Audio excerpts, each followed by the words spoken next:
Madam Deputy Speaker, the Australian War Memorial stands as one of our nation's most sacred institutions. It's not simply a museum, it is a place of remembrance, reflection and national identity. Every Australian schoolchild who walks through its doors learns what service and sacrifice truly means. We owe it to those who served to ensure their stories are told properly, completely and without political distortion. The memorial combines a shrine, a world-class museum and an extensive archive. Its purpose is clear: to commemorate the sacrifice of those Australians who have died in war or on operational service, and those who have served our nation in times of conflict. Its mission is leading remembrance and understanding of Australia's wartime experience. That mission traces all the way back to Charles Bean, Australia's official war correspondent in the First World War. Bean did not want a monument to victory. He wanted a place that honoured the ordinary Australian, the digger, the nurse, the airman, the sailor, and he wanted it to record their stories faithfully. His concept of a shrine, a museum and an archive was uniquely Australian. More than a century later, that founding vision still guides this incredible institution. And the scale of the memorial's impact is extraordinary. It attracts around 1 million visitors each year, even during what is a huge redevelopment. More than 100,000 Australian students participate in its education programs annually. Its national collection contains over 40 million items.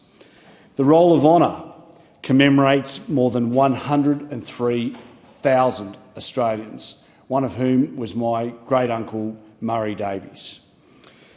Men and women like him who have died in service under our nation's flag. The last post ceremony that is conducted every evening at the War Memorial has been conducted more than 4,000 times since 2013. Those figures are not just impressive, they reflect the central place the memorial holds in our Australian story.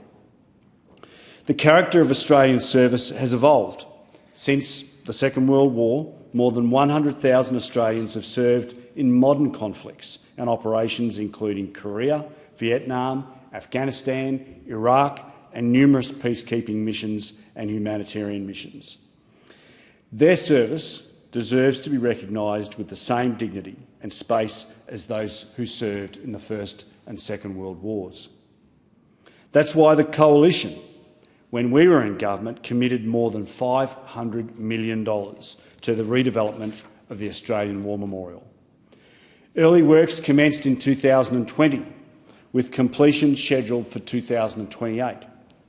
The purpose was straightforward: to provide additional exhibition space to properly tell the stories of contemporary service in a timely and appropriate manner.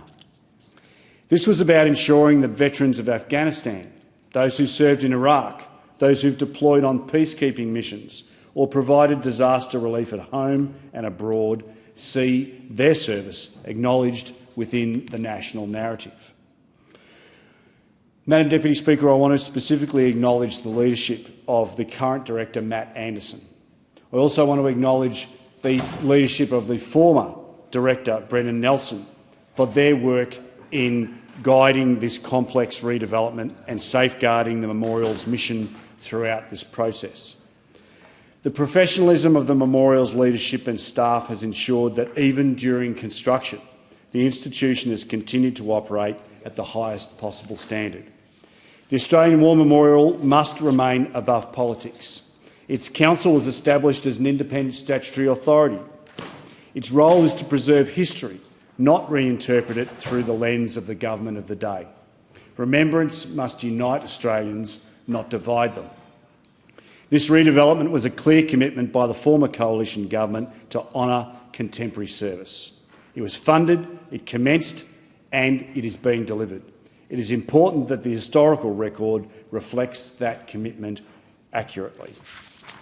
The memorial belongs to the Australian people, especially to those who served, and importantly, their families, lest we forget. Authorised by Andrew Wallace, LNP, Boccarina, Queensland.